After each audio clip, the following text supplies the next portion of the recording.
Dan sekarang kita bergeser, kita ke perkasa atau lanang. Lanang, ini enaknya dipanggil lanang atau perkasa? Lanang perkasa enak. Perkasa. Lanang perkasa hari ini Jumat 19 Maret sudah resmi. Gender pun sudah berubah menjadi laki-laki dan sudah ditetapkan juga di pengadilan negeri. Ada satu dua kata yang mungkin bisa disampaikan. Kebetulan juga di sini ada Pak Andika beserta juga istri. Bagaimana? Ini momen yang saya tunggu selama 28 tahun dan tanggal 19 Maret ini buat saya ini ada hari kemenangan buat saya. Karena ya udah lama saya sangat tunggu dan saya bersyukur banget saya bisa ketemu Bapak sama Ibu. Dan Bapak sama Ibu sangat baik banget dan mau membantu saya untuk untuk kedepannya untuk lebih baik. Dan mungkin itu tanggung jawab yang bakal saya selalu pegang.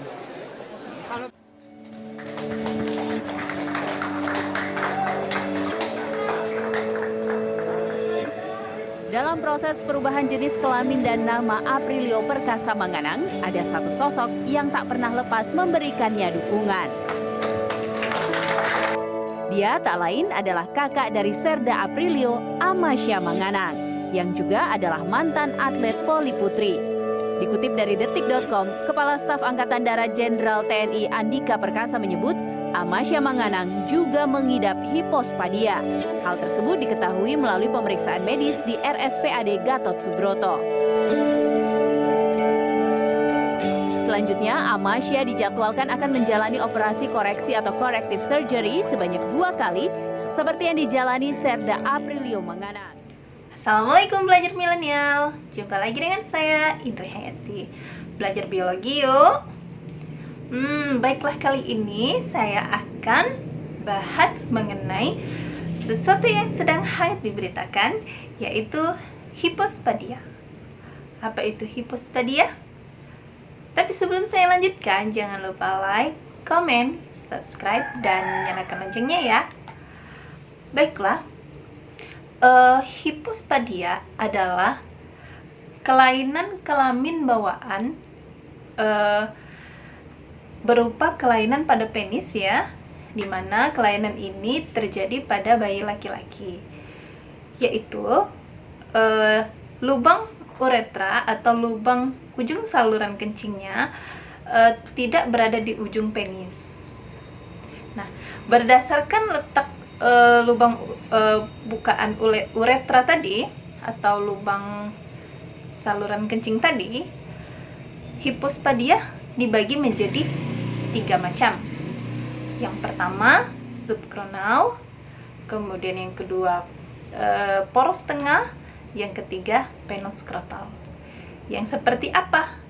Subkronal, jadi seperti ini ya. Kalau yang normalnya, misalnya ini batang penis, lubang uretra atau bukaan uretranya itu berada di ujung. Nah, kalau pada tipe subkronal ini, lubang uretranya berada dekat dengan ujung penis, tapi tidak di ujung ya, dekat dengan ujung penis. Lalu tipe yang kedua, poros tengah, di mana lubang uretranya berada di sepanjang batang penis.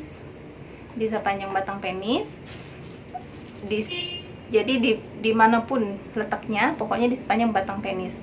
Kemudian tipe yang ketiga, hipospadia yang ketiga, yaitu penoskrotal.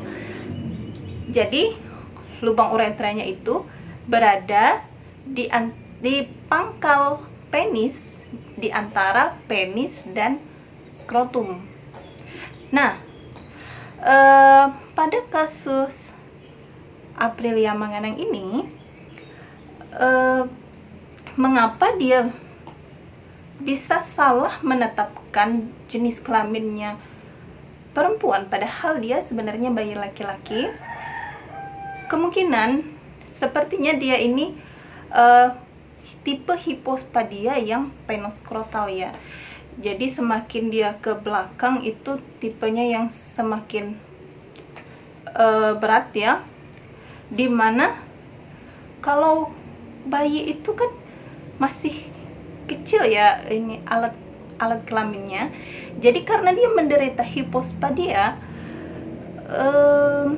penisnya itu sangat kecil dan biasanya melengkung bagi penderita hipospadia, melengkung ke belakang karena penisnya yang sangat kecil, sehingga disangka klitoris oleh bidan atau siapapun yang membantu kelahirannya. Lalu karena letak lubang uretranya itu atau lubang saluran kencingnya itu tipe penoskrotal yang berada di antara penis dan skrotum, di mana skrotumnya itu lubangnya itu berada di antara dua skrotum, sehingga disangka itu adalah labia mayora atau bibir kemaluan pada perempuan, karena dia masih bayi, masih sangat kecil, jadi alat kelaminnya masih terlihat sangat kecil. Nah, mungkin karena keterbatasan keluarganya di daerah yang sangat terpencil, sehingga dia melahirkan tidak dengan dokter, jadi mempunyai keterbatasan pengetahuan mengenai hal itu, sehingga disayangkan padahal dia adalah bayi laki-laki, tapi dia ditetapkan sebagai perempuan. Nah, kalau ditanya apa sih penyebab hipospadia itu, sebenarnya belum diketahui ya penyebab pastinya, tapi ada beberapa kemungkinan yang bisa menyebabkan terjadinya hipospadia. Yang pertama, genetik, di mana ada riwayat keluarga yang pernah mengalami hipospadia, jadi kemungkinan akan terlahirkan anak yang menderita hipospadia. Kemudian kemungkinan yang berikutnya yaitu ibu hamil yang obesitas. Lalu kemungkinan yang selanjutnya ibu hamil yang hamil di usia yang tua. Lalu kemungkinan yang berikutnya lagi adalah ibu hamil yang terpapar bahan-bahan kimia, misalnya pestisida dan sebagainya. Kemudian kemungkinan berikutnya lagi seorang ibu di mana mengalami kelebihan sejumlah hormon, baik itu sebelum maupun selama masa kehamilan. Jadi itu beberapa kemungkinan ya, penyebab hipospadia tadi. Nah, bagaimana apabila seorang anak sudah terdiagnosis hipospadia? Apa selanjutnya yang harus kita lakukan? Ya, satu-satunya jalan saat ini yaitu dengan operasi corrective surgery, di mana operasi ini yaitu untuk memperbaiki posisi lubang saluran kencing atau uretra tadi, dan memperbaiki posisi dan bentuk penisnya, sehingga dia bisa memiliki alat kelamin normal seperti halnya laki-laki yang normal, dimana apabila penisnya yang melengkung tadi diluruskan kembali, kemudian posisi lubang uretra atau saluran kencingnya itu diarahkan supaya letaknya tepat di ujung penis. Baiklah, mungkin itu saja sesuatu bahasan yang bisa saya bagikan kali ini.